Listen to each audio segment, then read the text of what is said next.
भारत के मध्य में शहरों की हलचल और आधुनिकता की निरंतर हलचल से दूर एक सुदूर गांव है जिसे भानीपुर के नाम से जाना जाता है।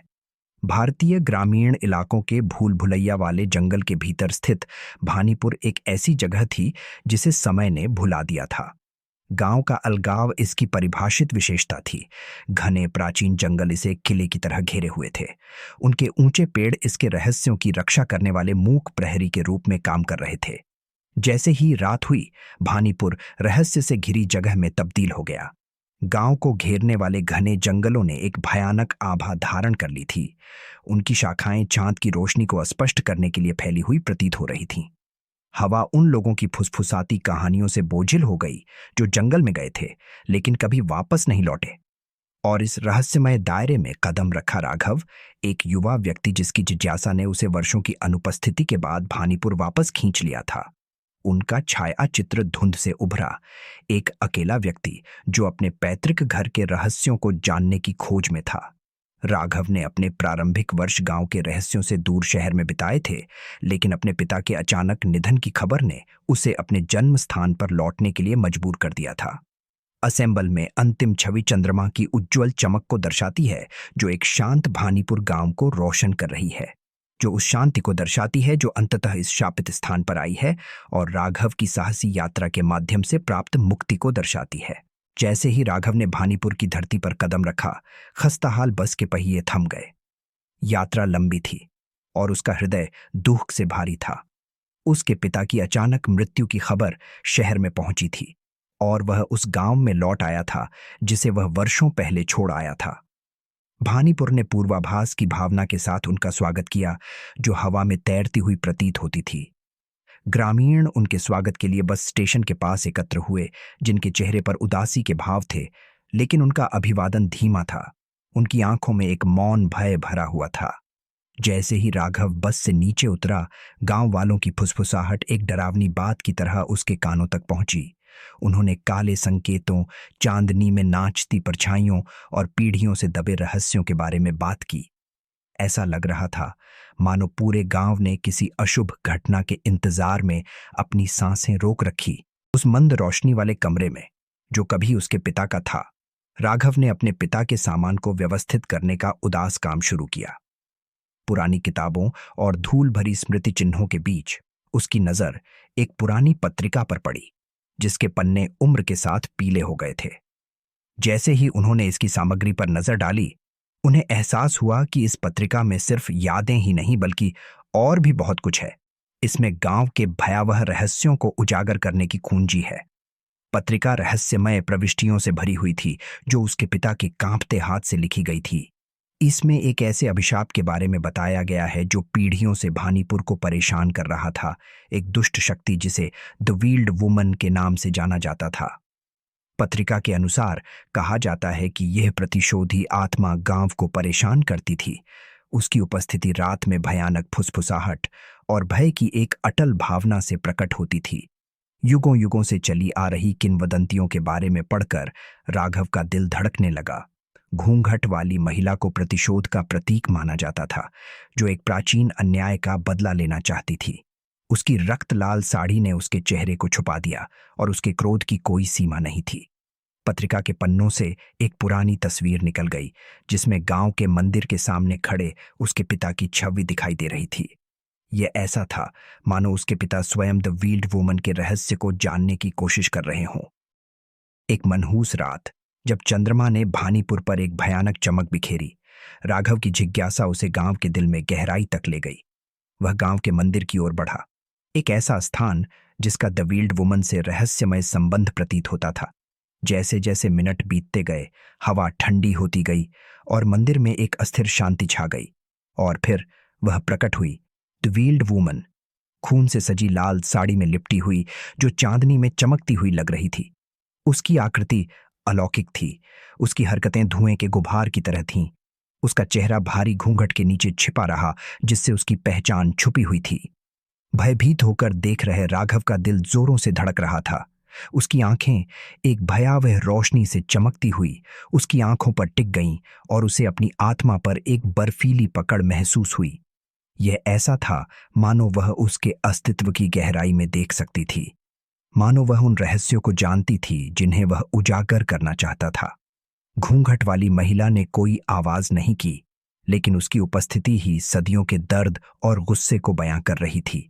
राघव ने हिलने की हिम्मत नहीं की, इस डर से कि अचानक कोई भी इशारा उसके क्रोध को भड़का सकता है। उस भयानक चांदनी क्षण में उसे एहसास हुआ कि किंवदंतियां सच थीं। द वेल्ड वुमन असली थी, और वह उतनी ही भयानक थी जितनी कहानियों में भविष्यवाणी की गई थी। द वील्ड वुमन के साथ मुठभेड़ ने राघव की आत्मा पर एक अमिट छाप छोड़ी थी। इसने उनके भीतर एक जुनून जगाया, सदियों से भानीपुर को परेशान करने वाले अभिशाप के पीछे की सच्चाई को उजागर करने की तीव्र इच्छा। जब तक वह द्वेषपूर्ण आत्मा के रहस्यों को उजागर नहीं कर लेता, तब तक उसे चैन नहीं मिलता था। उत्तर खोजने के लिए दृढ़ संकल्पित, राघव ने भानीपुर की प्राचीन विद्या के रखवाले गांव के बुजुर्गों की ओर रुख किया। उसने उन्हें एक मंद रोशनी वाली झोपड़ी में खोजा, जहां बुजुर्ग बड़े महत्व के मामलों पर चर्चा करने के लिए इकट्ठा होते थे। उनके चेहरों पर गहरी रेखाएं उकेरी हुई थीं और उनकी आंखों में सदियों के ज्ञान का भार था। जैसे ही राघव ने द विल्ड वुमन के साथ मुठभेड़ की अपनी कहानी बताई, बुजुर्ग चुपचाप सुनते रहे। जब उसने अपनी बात खत्म की तो हवा में एक भारी सन्नाटा छा गया, जो केवल झोपड़ी के केंद्र में लगी आग की तेज आवाज से टूटा। एक बुजुर्ग, जिसकी आवाज उम्र के साथ कांप रही थी, आखिरकार बोला, युवक, तुम खतरनाक जमीन पर चल रहे हो। द वेल्ड वुमन ऐसी ताकत नहीं है जिसके साथ खिलवाड़ किया जाए। वह एक प्राचीन अन्याय का प्रतिशोध चाहती है, और उसके क्रोध की कोई सीमा नहीं है। एक अन्य बुजुर्ग ने सहमति में सिर हिलाया। उसकी अभिव्यक्ति भय से भरी थी। अलौकिक के साथ हस्तक्षेप करना आपदा को आमंत्रित करना है। भानीपुर को पीड़ित करने वाला अभिशाप हमारे इतिहास के साथ गहराई से जुड़ा हुआ है, और इसे केवल नश्वर लोगों द्वारा नहीं तोड़ा जा सकता है। लेकिन राघव का निश्चय अटल रहा। उन्होंने बड़ों से अपने ज्ञान को साझा करने का आग्रह किया, ताकि उन्हें उन रहस्यों को उजागर करने में मदद मिल सके जो बहुत लंबे समय से दबे हुए थे। वह अभिशाप को समाप्त करने के लिए भानीपुर के इतिहास की सबसे अंधेरी गहराइयों में जाने को तैयार था। जवाबों की खोज में राघव की अथक खोज ने उसे एक चौंकाने वाली खोज तक पहुंचाया। भानीपुर के ठीक बीच में, गांव के मंदिर के नीचे एक छिपा हुआ कक्ष। मशाल लेकर वह अंधेरे में उतरा। उसका दिल इस उम्मीद में धड़क रहा था कि उसे क्या मिलेगा। जैसे ही टिमटिमाती रोशनी ने चैम्बर का राज खोला, राघव की सांसें अटक गईं। उसके सामने एक वेदी खड़ी थी, प्राचीन और पुरानी, समय से भूली हुई भेंटों से सजी हुई। फल, फूल और मोमबत्तियां इसके चारों ओर बिखरी हुई थीं। उनका सार संरक्षित था, जैसे कि अनुष्ठान कुछ क्षण पहले ही हुआ हो। कक्ष की दीवारें फीकी पेंटिंग्स और रहस्यमय प्रतीकों से सजी हुई थीं, जिनमें से प्रत्येक द वील्ड वुमन की कहानी का एक हिस्सा बता रही थी। यहाँ किए गए अनुष्ठानों का उद्देश्य उन्हें प्रसन्न करना, उनके क्रोध को दूर रखना था। राघव को एहसास हुआ कि गांव पीढ़ियों से उसके डर में जी रहा था। उनके कार्य जीवित रहने की सख्त जरूरत से प्रेरित थे। कांपते हाथों से राघव ने इन अनुष्ठानों के साक्ष्य एकत्र किए, इस रहस्य को उजागर करने का दृढ़ संकल्प किया कि श्राप को कैसे तोड़ा जाए। वह जानता था कि उसने एक ऐसे रहस्य का खुलासा कर दिया है जो भानीपुर के भाग्य को हमेशा के लिए बदल सकता है। राघव का संकल्प एक अटल संकल्प में बदल गया था। गांव के काले रीति रिवाजों के ज्ञान से लैस उसने एक साहसी योजना बनाई, द वील्ड वुमन का सामना करने और उस अभिशाप को समाप्त करने के लिए जिसने भानीपुर को सदियों से जकड़ रखा था। जंगल के एक सुदूर कोने में उन्होंने अपने द्वारा खोजे गए प्राचीन निर्देशों का पालन करते हुए मोमबत्तियों और जटिल प्रतीकों का एक चक्र व्यवस्थित किया। चंद्रमा आकाश में नीचे लटका हुआ था, जिससे अनुष्ठान स्थल पर एक भयानक चमक दिखाई दे रही थी। प्रत्येक मंत्र के साथ राघव की आवाज मजबूत होती गई। उसके शब्द श्राप से मुक्ति चाहने वाली पीढ़ियों का भार उठाने लगे। उन्होंने समय के साथ चले आ रहे छंदों का जाप किया और द वील्ड वुमन से उसकी असली पहचान और उसके प्रतिशोध के स्रोत को उजागर करने का आह्वान किया। जैसे ही उसके मंत्रों के जवाब में मोमबत्तियां टिमटिमाने लगीं, हवा प्रत्याशा से बोझिल हो गई। उसके आसपास के जंगल आत्मा की प्रतिक्रिया की प्रतीक्षा में अपनी सांसें रोके हुए लग रहे थे। और फिर वह प्रकट हुई, द वील्ड वुमन, जो ईथर ऊर्जा की धुंध में उसके सामने साकार हो रही थी। जैसे ही द वील्ड वुमन राघव के सामने आई, हवा में एक तनावपूर्ण सन्नाटा छा गया। उसकी वर्णक्रमीय उपस्थिति ने एक अलौकिक ऊर्जा का संचार किया जिसने उसे बेदम कर दिया। प्राचीन अनुष्ठान के माध्यम से राघव ने न केवल आत्मा का सामना करना चाहा, बल्कि उसकी पीड़ा की गहराई और उसके प्रतिशोध के स्रोत को भी समझना चाहा। कांपती आवाज के साथ राघव ने उससे विनती की, तुम कौन हो? किस अन्याय के कारण तुम इस गांव में वापस आ गई हो?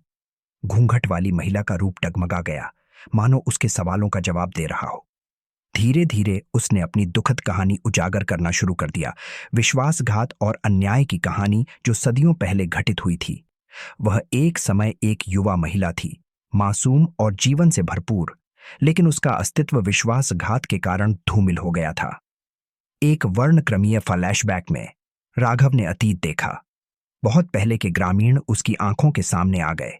उनके चेहरे क्रूरता से विकृत हो गए, क्योंकि उन्होंने द वील्ड वुमन के खिलाफ अवर्णनीय कृत्य किए थे।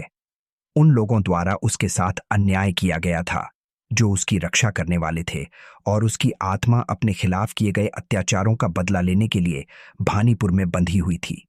राघव का दिल दुख गया, क्योंकि उसे उसकी पीड़ा की गहराई समझ में आ गई। द वेल्ड वुमन ने बदला लेने की कोशिश द्वेष के कारण नहीं, बल्कि अपने साथ हुए अन्याय के लिए न्याय पाने के एक साधन के रूप में की थी। जैसे जैसे द वेल्ड वुमन के दुखद अतीत का फ्लैशबैक धुंधला होता गया, राघव को उसके प्रति गहरी सहानुभूति महसूस हुई। उसे एहसास हुआ कि बदला लेने की उसकी तलाश सदियों की पीड़ा और अन्याय से पैदा हुई थी, और वह और अधिक निर्दोष ग्रामीणों को उसके क्रोध का शिकार होते देखना बर्दाश्त नहीं कर सकता था। भारी मन से राघव ने द वेल्ड वुमन से विनती की, मैं आपका दर्द समझता हूं और आपके खिलाफ किए गए गलत कामों के लिए मुझे गहरा खेद है, लेकिन मैं आपसे विनती करता हूं, भानीपुर के उन निर्दोष ग्रामीणों को बख्श दें जिनकी आपकी पीड़ा में कोई भूमिका नहीं थी। चलो उनके वंशज हमारे पूर्वजों के पापों का प्रायश्चित करते हैं। घूंघट वाली महिला ने उसे ऐसी आंखों से देखा जो युगों का भार थामने लगती थीं। उसने उसकी बातों पर विचार किया, और धीरे धीरे उसके चारों ओर व्याप्त अलौकिक आभा कम होने लगी। ऐसा लगा मानो उसे राघव की गुहार में सांत्वना की झलक मिल गई हो। उस चांदनी पल में राघव ने दी वील्ड वुमन को शांति पाने में मदद करने का गंभीर वादा किया। उन्होंने भानीपुर के अतीत की छिपी सच्चाइयों को उजागर करने, उन लोगों के नाम उजागर करने और यह सुनिश्चित करने की कसम खाई कि उन्हें न्याय मिले। आत्मा अब प्रतिशोध से भस्म नहीं हुई, रात में फीकी पड़ने लगी। उसकी दुर्भावना